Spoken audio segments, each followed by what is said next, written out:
Alright, we're back for another recap. This one is known as Out of Business and Kelly's World. Another type episode. So yeah, let's get to it. So Star gets us a letter from that ransom dude, and it says that Quest Buy is going out of business. It's like Toys R Us. Rest in peace, Jeffrey. Yeah, they're having a going out of business sale, and the Marco was starting to worry about it because that wall was where they got that thing, and they need to go there to get more stuff. And you'll never guess who we see again. Guess who's back? Back again. Janna's back. Tell a friend. Guess who's back? Guess who's back? Janna's back. Janna's back. Just a question is that you'll be back. Da-da-da-da. Yeah, I had a whole thing ready for that. So yeah, she's back in town. And yeah, they're about to go into the portal, but there's something blocking it, so I had to push their way through. And lots of people and humans were there. Already at Quest Buy at the going out of business sale. So everybody was going about and finding everything, kind of like Black Fridays or how they do be going. You know how that goes. And Janna took some dude's employee shirt, and they went into a stock room to where Marco found 16 different wallets. And then apparently this room could read their minds or whatever, and yeah, just give all types of things you want. Pretty cool. Wish I could do something like that. So one employee dude named QB comes in and tells them that the room they were in is a room that like makes all your desires come to life. Very convenient. So it all turns out that if whoever goes in there, their brains get turned to mush. Because they always want all the stuff they need. In fact, all the people were in cages of how much stuff they always wanted. But Star, Marco, and Janna decide that they don't need it because they don't really care. Besides, who needs a lot of stuff? So yeah, they pay for everything. Marco gets his wallet, and just like a snap like that, it's just all gone. So yeah, that was out of business. Now let's move on to Kelly's world. So yeah, Marco opens up the portal to Kelly's world. Title reference. And well, if you know Kelly, it's kind of what you would expect in her world. Harry and his people are called Wallets. Yeah, try to say that 5 times fast. So Marco tries to ring the door, and then some tiny little man who turns out to be Kelly's dad tries to come out. It's like, face me like a man, boy. But then Kelly tries to tell her that Marco's a friend, and then he tries to let her off easy, but then nope, just body slam him. Yeah. And it looks like Kelly is feeling a little depressed about the whole thing with Tad and all that. Yeah, you know, it has something to do with Tad. And it turns out that Tad won't stop calling her. he's still alive. He's just dead to her. Damn, that's how I feel. She's just blowing up her phone like woo, woo, woo, all that. So Tad was all being a nest for a bird and all that, and Kelly was in a hard place, and she had to return a book. So Marco decides to go with her, and Marco also had to wear a whole body of hair over her for reasons. Why? Because all of her people are hair, and everyone is hair. And it turns out to pay for anything, you have to fight them for some reason.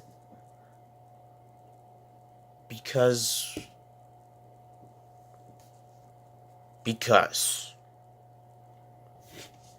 don't question this. I'm just doing this just for the occasion. I don't know if this could work.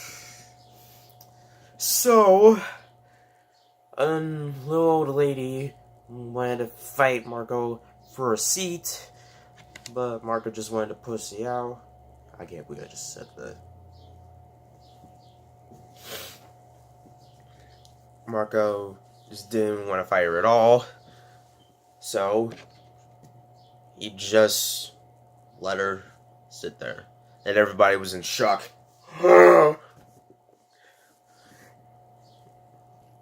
So it's apparently bad because Marco just turned down a fight, and it's apparently bad to do that. So all the people wanted to fight the old lady, and then they all became in a riot.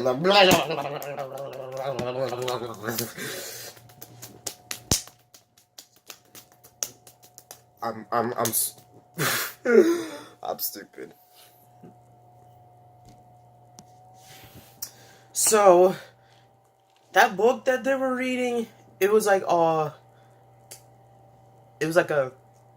karate thing, but with more hair and all that, where Kelly's people like join together and like fight together and all of that. And it turns out, actually, before we get to that, it turns out that Tad was texting her again, and she didn't know that she could block people until now. Then she looked at the time, and it turns out that they were late to return the book. So, here's the worst cruel punishment that they could probably do. That is to cut off her hair. Because that's the thing. What would that look like, though? So Kelly just starts to take the blame and just take the haircut. So now Marco just didn't want Kelly to be sad, so she challenges the librarian to a fight and just rips off his wool, and then Kelly just gives her a sword, and Kelly pulls out a really big sword. How does she keep that under all of that hair? Well, I mean, we've seen it in season 3 that all that she has big hair. A lot of stuff goes on inside of there. But seriously, how much stuff can she fit in there? It's like Pinky. Then tiny little munchkins come out of the librarian and start to fight her. Then Kelly and Marco start to do a little wool hairdo. Yeah, I forgot what it was called, but I think it was called that. And then they started to work together to beat Nika Futterman's munchkins. Yeah, I know, it's probably Nika Futterman. It sounded like her. So the epic thing just happened. Kelly and Marco just used epic kung fu moves. I don't know what I'm doing. and beat the librarian. It was like anime. And it also turns out that Kelly didn't actually block him because she was having feelings and all that. And Marco could relate to this. So yeah, she... And between you and me, I feel like this could be the meaning of a beautiful ship. So yeah, that's the end of that episode. And it looks like the next one is gonna be a full 2-parter. So yeah, let's see how this goes. Alright, so it looks like Star and Marco were about to have a little bit of midnight breakfast because they were eating sugar seeds. Yeah, sugar seeds. It's basically cereal. So while they're eating, after they eat, Star finds a piece of cereal with a bird, and then leaves it with another piece of cereal because they didn't want to be lonely and all that. It was cute, and Marco kind of liked how cute it was. So yeah. So Marco went to see Eclipsa if he could help him, because that whole thing makes him feel weird. It's like her gut going and all that. So he asked if Eclipsa has a spell to make Marco feel better, but she doesn't. But she thinks that these times will pass. And well, it's time again. Guess who's back? Back again. Janna's back. Tell a friend. Guess who's back? Guess who's back? Janna's back. Janna's back. Just a question this and you'll be back. Da-da-da-da. So yeah, she heard the conversation Marco and Eclipsa had, and she suggested using a little chicken butt hypnotism. So after that, yeah, she spent like 14 hours trying to get rid of that whole thing. And Marco wanted to tell Star how he felt. And Tom is here too, wearing the most fashionist swag I have ever seen, with the whole jacket and everything. And Jenna's just like sitting there waiting for the awkwardness to happen. So she just gets a chair, grabs a popcorn, and starts eating, and just sit back and enjoy the show and watch the awkwardness. She's like, don't mind me. I'm just here to see how awkward this is gonna be. So, you guys remember the Blood Moon Ball? I mean, how can you not remember it since there's reruns of it? I mean, you could probably watch it again, but anyway, its real name is actually called the Blood Moon Curse for some reason. Why? Because when Star and Marco were under that light, that really red light, it apparently it was something that was cursed for you. It was like actually meant for Tom and Star, but Marco took the dance, and so yeah, they're all doing all that stuff and all that. So they go to Tom's grandpa's man cave. They see if there could be a way to reverse it. And there is, but it takes the next Blood Moon Ball happens in about a few thousand years, and they don't live that long, so Tom basically doomed them. Yeah, wouldn't be the first time. And it turns out that, yeah, his grandpa was like sniffing them both, like, and all that. And yeah, it turns she did it. Tom did it to her friends, and he doomed them. Yeah. So yeah, then an elevator comes in, and then it just fire comes in, and they just start to go down. So they reach the underground, and they see a tower just like grow all the way, and there was just some creepy dude with very long fingernails, and just goes like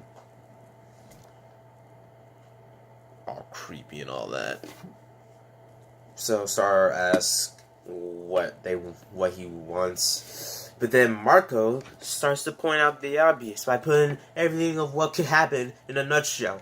And he's saying that this dude wants us to carry a couch all the way up thousands of stairs, but it turns out that Star and Marco need to do it because their blood is bounded.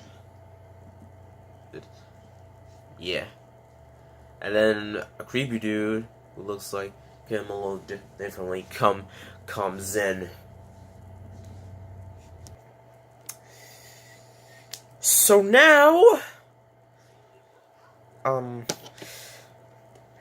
the dude just give up, and then they just let them go. Then they go to the stone thing. And what it's basically saying is that Star and Marco have to do the whole thing by themselves. And then an excuse to reuse animation happened, because now it's kind of like a flashback-ish thing. Only the two people who are in the flashback are actually doing something different in it. But yeah, let's just call it an excuse to reuse animation. So yeah, they started dancing and all of that, and then it starts starting to realize if it wasn't the actual moon. And then with a little crack of the moon thing, yeah, I kind of saw that better.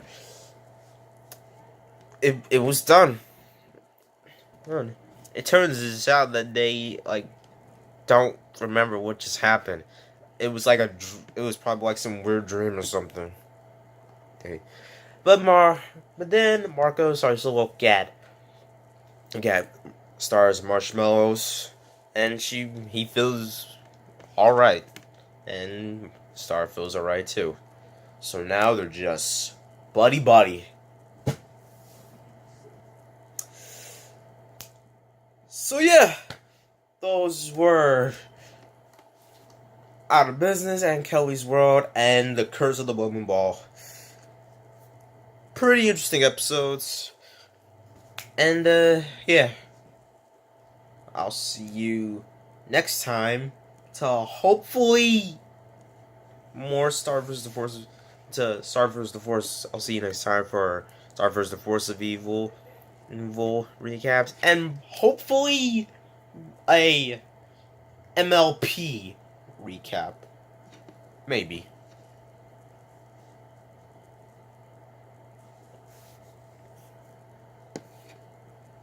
Yeah, who knows?